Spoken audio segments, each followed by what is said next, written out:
Ok. Hoje nós vamos ver um pouquinho sobre como funciona a geolocalização do receptor GPS que nós temos nos nossos celulares. A gente vai ver um pouquinho como isso, entender como ela funciona, quais são as limitações, o que a gente pode fazer para evitar problemas com essa localização. E também, né, em seguida, ou vocês já devem estar realizando, que é a parte do mapeamento sobre o território, cujos tutoriais já estão disponíveis, tá certo? Essa apresentação e outras vocês vão conseguir acessar com esse link, e outros materiais também estão aí. A aula, então, a gente vai falar sobre introdução, georreferenciamento de dados e ao posicionamento global por satélites de navegação, e essas outras atividades que vocês já devem estar fazendo também. Então, inicialmente, para falar do receptor, do que a gente está falando de GPS, né? A gente está falando de um tipo de satélite artificial. Existem vários, né? Tem satélites de comunicação, satélites meteorológicos, sabe como é que está o clima, como é que está por vir, estações espaciais, nós temos satélites imageadores, que são esses que produzem as imagens que a gente visualiza quando a gente abre o Google, por exemplo. E satélites que são chamados satélites geodésicos ou de posicionamento, que são os satélites que permitem que a gente conheça qual é a nossa posição, qual é a nossa coordenada, latitude, longitude e também a nossa altura em relação a um modelo matemático da Terra, não é a nossa altitude em relação ao nível do mar. Mas vamos nos limitar aqui ao posicionamento bidimensional, né? Que é a latitude e a longitude, que para a gente já é o suficiente. Então, esses são satélites, eles funcionam dessa forma, emitindo um sinal, e a pessoa que está na superfície da Terra vai receber esse sinal. Ponto. É isso que acontece. Mas como é que é isso, né? Como que isso funciona? O posicionamento é determinado pela distância que nós, receptores, pode ser a gente segurando um celular que tem um receptor GPS, ou, por exemplo, um receptor instalado no trator, ele vai receber o sinal desses satélites e vai calcular a nossa posição com base nas distâncias que nós estamos desses satélites. E como é que ele sabe que distância é essa? Vai utilizar simplesmente a fórmula que define a velocidade, né? Velocidade não é a distância sobre o tempo, então você pode dizer que a distância é velocidade vezes tempo. Se nós sabemos qual é a velocidade da luz e nós temos satélites que estão emitindo sinais de rádio que viajam na velocidade da luz e chegam até a gente, ao nosso receptor, o que a gente precisa saber é o tempo. E aí, é como se ele estivesse passando essa mensagem. Olha, eu sou o satélite S, sou um satélite com o nome S, por exemplo. Minha posição atual é esta, eu estou na coordenada X, Y, Z, latitude, longitude e essa altura. E a mensagem que eu estou enviando saiu daqui nessa hora. Chegou aí que horas? Na hora que chega no outro lugar, a gente vai saber a que distância nós estamos daquele satélite que tem uma posição conhecida. Bem, ao saber disso e esses princípios básicos, que é chamado de trilateração, a gente sabe a distância, né, como está colocado, de um dos satélites. Mas existem vários satélites orbitando ao redor da Terra. Então, com base nesses vários satélites, a gente pode saber a posição que a gente está em qualquer lugar do planeta. É incrível, realmente. Por quê? São um conjunto de satélites. E não tem só um tipo, né? Só um. Inicialmente, sim, era o GPS, mesmo como o nome a gente chama, que ficou mais famoso. Era um GPS que ele veio do sistema americano. Os americanos lançaram com objetivo militar, né? Em 1964, na guerra, eles já estavam usando, mas era restrito o uso. Depois de um tempo, veio também a possibilidade do uso civil, e só em 2000 é que eles tiraram um erro que eles botavam, né, criptografado, que a gente consegue ter mais precisão. Antes disso, você sabia onde você estava no raio de 100 metros, o que já pode ser muito interessante, mas tinha que fazer um bocado de coisa para poder saber mais precisamente. Hoje em dia, não. Hoje a gente consegue saber, usando a técnica mais simples, um raio de aproximadamente 10 metros, a depender da técnica ou dos cuidados que a gente tem, que a gente vai falar um pouquinho mais na frente. Mas, como eu disse, não existe só mais o GPS americano. E por isso a gente vai chamar também de GNSS, né? Que é o sistema de navegação por satélites global.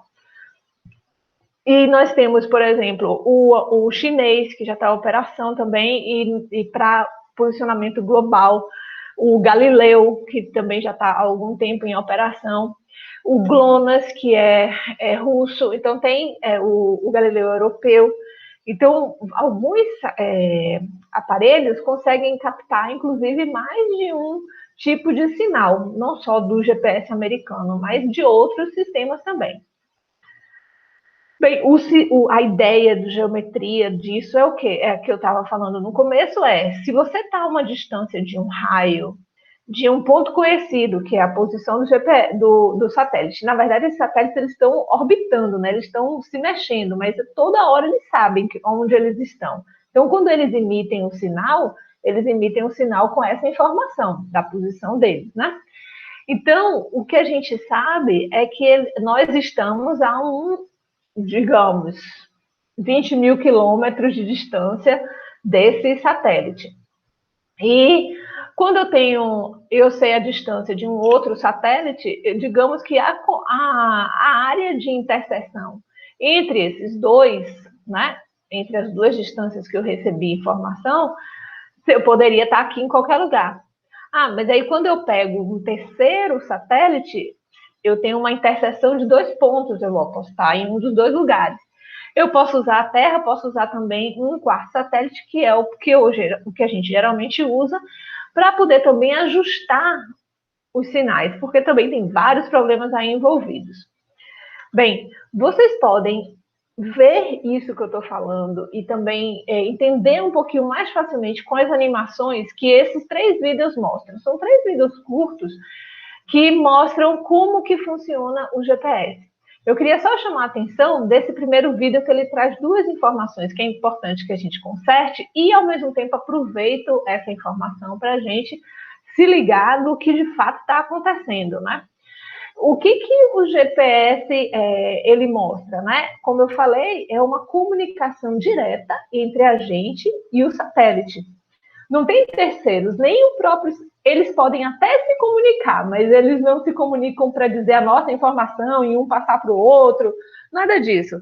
Os satélites do sistema GPS, eles estão ali orbitando ao redor da Terra, eles se comunicam no máximo com um sistema de operação, vocês vão ver no vídeo, que controla a posição deles, os erros, etc., e se comunicam diretamente com a gente. Então, tem uma figurinha que parece que eles estão trocando informação entre eles para dizer onde a gente está, quando, na verdade, a gente precisa estar diretamente vendo, entre aspas, porque a gente não consegue ver, está tão longe que é possível de ver, mas o receptor recebendo esse sinal direto que vem de lá, porque é uma distância. Se esse sinal faz curva, se esse sinal não vem direto, a gente está colocando erro ali na nossa posição, né? Essa é uma coisa. E a outra coisa é que é o seguinte, no final do vídeo ele fala alguns exemplos de situações que aconteceram com pessoas que erraram, que perderam o carro, que tiveram que ser resgatadas. É bem interessante. Mas esses erros, esses problemas que ele revela, são relacionados à cartografia utilizada no sistema, no aplicativo, nesse aparelhinho que foi, durante um bom tempo, chamado de GPS. Então, quando a gente chama GPS, muitas vezes a gente está chamando o aparelhinho, né? Aquele que está ali no carro, ou o GPS. Hoje em dia a gente chama o GPS do celular, é até mais apropriado. Mas antes existia o GPS que você usava no carro, ou alguém usava para poder você se localizar em algum lugar, que é o que a gente faz. Mas veja, quando a gente usa, né, esses aplicativos, a gente está usando o mapa e o sinal do GPS. Veja que o sinal do GPS não tem nada a ver com o mapa. Se eu tiver um mapa muito ruim, com as rotas erradas, com os caminhos dizendo que você pode ir, que não pode, ou com caminhos que você pode ir, mas que podem ser não ser apropriados ou não ser seguro por uma determinada época. O problema não era o GPS, né? Então, saber que essa combinação do sinal e o mapa é que permite que a gente consiga ter uma percepção melhor de onde a gente está no terreno. Mas é uma combinação e os dois precisam estar legais para poder a gente ter uma segurança, né, do que a gente está fazendo. Mas os 3 vídeos estão aí, eles são curtinhos, vale a pena vocês olharem. Então, uma das coisas que é interessante a gente observar, quais são essas limitações, né? Então, que a gente tem do sistema GPS. A gente viu que tem problemas relacionados à cartografia, mas e do GPS? Como que a gente faz para que esses erros, né, esses problemas não aconteçam? Então, esse outro vídeo, ele é um pouquinho mais técnico, se quiser ver, beleza, ótimo, mas o que ele está dizendo? A gente está falando de um sistema que está operacional com base no tempo. E você está tão distante de um determinado lugar, e esse tempo ele tem que ser medido muito preciso. Então, lá nos satélites, eles têm o que chamam de uns relógios atômicos. No videozinho, o primeiro vídeo que eu falei que tem as considerações, ele explica isso direitinho. Mas não é só isso, né? Tem esse problema do relógio atômico que o nosso celular não tem, e dá-se um jeito, ajusta-se. Mas já tem um erro aí associado. Né? Os equipamentos, os receptores, uma série de coisas está aí associada. Mas outra incerteza está associada às obstruções. Não é obstrução, as obstruções é um problema, está aqui, o segundo aqui embaixo, né? O desenho, o terceiro desenho, que você tem prédios ou casas ou morros, tudo isso pode obstruir o sinal de algum satélite que esteja passando, que esteja perto, e que é importante para poder você ter uma posição melhor, né? Quanto mais satélites espalhados, melhor. Mas aquela casa, aquele prédio ou um morro, ele está obstruindo o sinal, então eu fico mais limitado. Ou ele está causando o que chama de multicaminhamento. O sinal está vindo, está batendo na parede e voltando, e isso acontece com alguns tipos de superfície. Então, isso também interfere. E também a atmosfera, especialmente a ionosfera, ela atrapalha o sinal, faz com que ele dá umas voltinhas por lá, e isso acaba atrasando, né, demorando dele chegar, e significa que a gente calcula e imagina ou chega a uma distância diferente do que de fato é a distância da gente até o satélite. Então, esse erro e alguns outros estão associados e fazem com que a gente não possa assumir que existe uma precisão, ou no caso chama de uma exatidão ou acurácia, no nosso posicionamento maior do que 10 metros. Às vezes até o celular está dizendo ali, tem uma acurácia melhor, mas eu vou mostrar um trabalho que a gente fez que não é bem aquilo. Né? De qualquer forma, a gente vai assumir que a gente pode errar em 10 metros. Tudo bem errar 10 metros? Tudo bem errar 10 metros. Um pouquinho para um lado, um pouquinho para o outro. A gente pode tentar ajustar isso depois do mapa, se a gente quiser colocar precisamente uma informação numa casa. A gente está falando de uma praça, a gente está falando de algumas áreas que talvez os 10 metros não façam tanta falta. Tudo bem para planejar coisas. Agora, se eu for fazer uma obra, se eu vou construir alguma coisa, e aí esses 10 metros já ficam problemáticos, e aí existem outras técnicas para fazer esse levantamento com GPS também, ou com GNSS, que seria, né, o nome mais apropriado. Então, esse erro, né, que é o erro dos 10 metros, é o que a gente espera de um levantamento que usa essa técnica, que é absoluta, que é essa técnica que a gente usa utilizando o celular ou o tablet, sem ajustar essa posição depois. É a mais simples. O que eu estava falando, que a gente fez um estudo e a gente identificou, foi tentar ver como que os celulares e as posições, eles se comportam em aplicativos que são justamente de mapeamento colaborativo, que é esse que a gente está usando na disciplina, no curso. Então, a gente foi identificado que os smartphones, eles possibilitam a realização de levantamentos com uma acurácia posicional, planimétrica, né, e que variou entre 5 e 20 metros. Então, em alguns lugares foi até além dos 10 metros que a gente esperava ter de problema, né? E depende da condição do levantamento, das características, das configurações. Então, por exemplo, nessa figurinha mostra, né, C era o que o GPS, quando a gente lia, dizia que quem fez o experimento, né, o pessoal que fez o experimento, que dizia qual era o meu erro provável ali, né? A minha acurácia, no caso. E aí dizia que estava nesse raio. Sendo que quando fomos verificar depois, porque essa posição a gente sabia, né, bem precisa, foi visto que essa distância, às vezes, era inclusive maior do que o GPS informava, do que o celular informava. Então, por isso, a gente, né, precisa ter cautela, não acreditar sempre naquilo que está dizendo ali o celular em termos de erro. Isso quando vocês forem, se por acaso vocês forem olhar alguma posição que informe isso. Muitas vezes os levantamentos que a gente faz, essa informação nem aparece. Inclusive usando o Vicom ou outros aplicativos, essa informação não aparece. Ela vai salva junto para quem quiser olhar depois. Mas estou falando por quê? Para entender como funciona e às vezes outros aplicativos que vocês têm interesse podem estar informando isso. E aí, o que isso significa, né? Como que isso pode atrapalhar o meu mapeamento? Quando a gente estava olhando e como a gente entender o que está funcionando e não está, o experimento foi feito com 5 tipos de celulares diferentes, e esses celulares foram configurados também de formas diferentes. Né? Então, o que chamou mais a atenção foi que os 2 celulares que tiveram melhor performance, principalmente em situações ruins que estava falando, né? Que é quando você tem obstáculos, que é a situação que a gente vai encontrar na rua quando fizer o levantamento, né?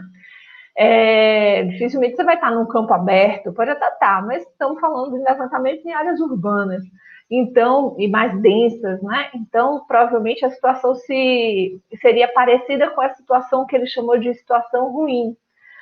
E aí, muitos pontos estavam muito além do que era esperado. E, por exemplo, né, se a gente olhar aqui, né? 10 metros, mais de 10 metros nesse caso, 20 metros, 40 metros de distância do que seria o ponto certo. Aqui foi 7 metros e 6, dentro, né, do que seria esperado dos 10 metros, e o quinto foi 13 metros e 4. Isso foi, digamos, a média aqui dos pontos, né? Só que o que acontece? Esses problemas que foram encontrados, eles têm como a gente ajustar e prestar atenção para reduzir e para, mesmo que você use, né, alguns aparelhos que não sejam tão bons, isso aqui não são aparelhos de última geração nem nada, a gente dá para ver quais são os aparelhos que estão sendo utilizados e eles provavelmente contemplam, em termos de tecnologia, esses 2 que estão aqui, que tiveram o melhor desempenho, esses que estão sendo utilizados, os tablets estão sendo utilizados pela prefeitura, a gente pode conferir isso, mas algumas coisas básicas que a gente não deve fazer, certo? Nunca pegar um ponto dentro de uma casa. Digamos que eu quero marcar aquela casa, ou eu quero marcar um ponto numa praça, e aí eu vou para bem debaixo da árvore, ou bem para embaixo, dentro da casa. Não vai. Quer dizer, o ponto vai até sair, você pode até marcar e pode até, no final das contas, chegar mais ou menos perto, mas não é o que se espera, não é o ideal, porque você está obstruindo o sinal. O sinal vai entrar aqui de outras formas, ou outros sinais é o que a gente vai pegar. Assim como se a gente estiver fazendo a leitura do celular, se a gente bota o celular aqui, coladinho com a gente, pertinho, ou o tablet, né? Aí estou lendo ele aqui pertinho. A minha cabeça, tudo meu, de alguma forma, está obstruindo o sinal. Então, a melhor forma é eu estar com ele mais alto, né? Fazendo a marcação, ou na hora de marcar, que tem um momento em que vocês marcam para pegar a localização, né? Que é a primeira, lá no Vicom a gente tem localização, preenchimento do formulário e anexos. Então, nesse primeiro momento, achou vai marcar um ponto ali onde você está, levanta um pouquinho o celular e aí coloca, pode esperar um pouquinho, se for o caso, se for possível, senão não tem problema, e aí coloca o marcar, tá certo? Porque é nesse momento que ele vai pegar a informação que está vindo dos satélites e a gente quer que ele tenha o máximo de satélites possível. Uma outra coisa que na pesquisa que eu mostrei naquele artigo estava mostrando é o uso do AGPS, né? Ou do GPS. Os aparelhos mais recentes, eles já vêm com esse AGPS. O que é isso, né? E às vezes não dá nem para desabilitar, o que de alguma forma é bom para a gente. Por quê? Logo no começo, quem é mais antigo vai saber que a gente tinha uma propaganda que falava nos celulares que você pode, se você paga o serviço, você vai saber a sua localização. Então, os celulares, e aquilo ali era GPS, quando na verdade aquilo não era GPS. Eles estavam pegando a localização com aquele mesmo princípio que funciona no GPS, de trilaperação, mas em vez de usar a posição dos satélites, usava a posição das torres de telefonia celular. Então, se cobrava um serviço para poder ter essa comunicação e essa informação, e você tinha enquanto você pagava. Quando o GPS foi liberado e os aparelhos começaram a ter o receptor de fato GPS, porque antes você não tinha receptor GPS, você só recebia a informação das antenas, né? E aí, quando isso foi possível, de a gente ter esse receptor, e mais celulares hoje em dia vêm com receptor praticamente, né, os smartphones praticamente todos, então o que a gente consegue? A gente consegue pegar diretamente esse sinal e não preciso nem de internet, eu não preciso nem estar com a minha operadora funcionando. E aí, às vezes, fala assim, mas eu estava numa pista, eu estava, sei lá, na estrada e não funcionou o GPS. Foi o GPS? Ou foi o mapa que estava por trás, que ele não carregou? Porque o GPS, ele está ali carregando o sinal, ele não precisa do sinal da internet, nem do 4G, nem de nada. Mas, se você quer saber a sua localização, se você tiver carregado o mapa antes, indo por aquele caminho, o celular guarda, né? Aquele caminho, aqueles mapas, e aí ele vai mostrar até você chegar num lugar que você não carregou, ou de alguma forma você não visitou antes, né, no celular, e aí ele não carregou, e aí vai ficar aparecendo que o GPS não está funcionando, quando na verdade o que não está funcionando é a internet que carrega o mapa, que diz onde você está. Mas o GPS está lá. Só que o que acontece? Para poder a gente ter mais precisão e melhorar todos aqueles problemas de multicaminhamento, de obstruir o sinal porque a gente está no meio da cidade, é interessante que a gente sim use as informações da telefonia, porque hoje em dia eles já não cobram mais para isso. Né? Você pode usar essa informação e melhorar o seu sinal. Melhorar a posição do GPS, né? Da posição que a gente está marcando na hora lá. Então, o que antes seria só com os sinais dos satélites, a gente vai poder usar a rede de celular. O servidor da localização, ele vai se comunicar e sabe também as posições dessas torres e vai passar para a gente essa informação também ajustada. Então, algumas coisas, como que vocês conseguem fazer isso para ajustar isso no GPS, no celular ou no tablet, né? Esse segundo link é um tutorial bem mostrando passo a passo onde você consegue fazer isso no sistema Android.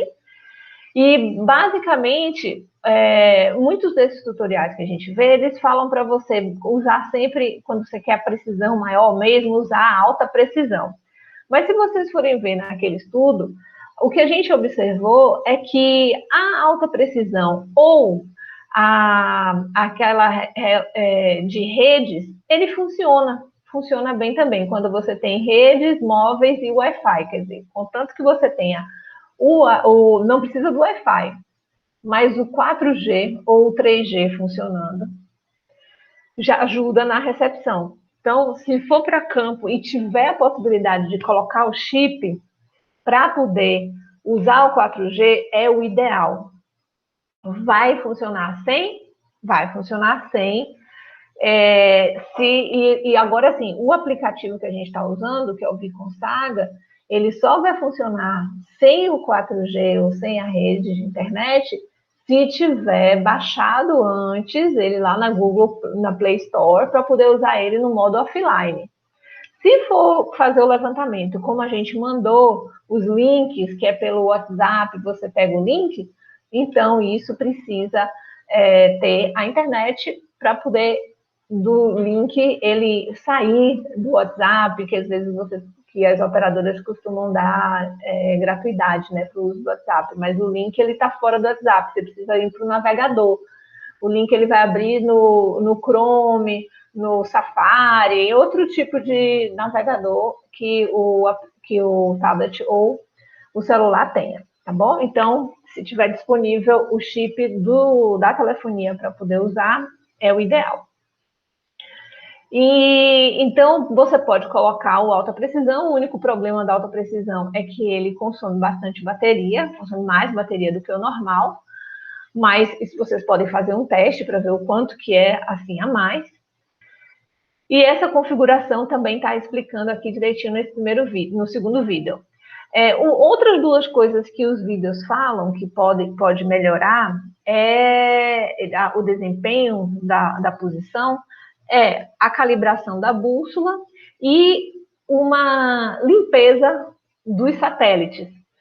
Digamos que o satélite ficou muito tempo e aí ele já saiu, e aí você pode limpar quais são os satélites que o seu celular está recebendo de fato o sinal. Isso não precisa ser feito sempre, mas é bom de vez em quando, né? Vai fazer o levantamento, vai começar o levantamento aí da semana ou do mês, faz isso para ver se de repente a gente já tem posições mais certinhas, né? Nesse primeiro vídeo, ele é mais explicativo do porquê essas operações são importantes. E no segundo, ele mostra o passo a passo no celular de como fazer isso. Tá ok? Então, eu acho que esse segundo vídeo ele mostra até outras coisas que podem ser feitas, mas eu acho que não precisa tanto. Se conseguir fazer esse primeiro aqui, já é bastante, já está ótimo. Se tiver interesse, tiver facilidade de acesso e mexer nas outras coisas, pode também baixar esse outro aplicativo, que é o que ele chama aqui do GPS Status, para poder fazer essas duas outras operações, que é a calibração da bússola e a limpeza dos satélites que estão sendo visualizados pelo celular. Ok? Então, acho que é isso por hoje. Bom trabalho para vocês.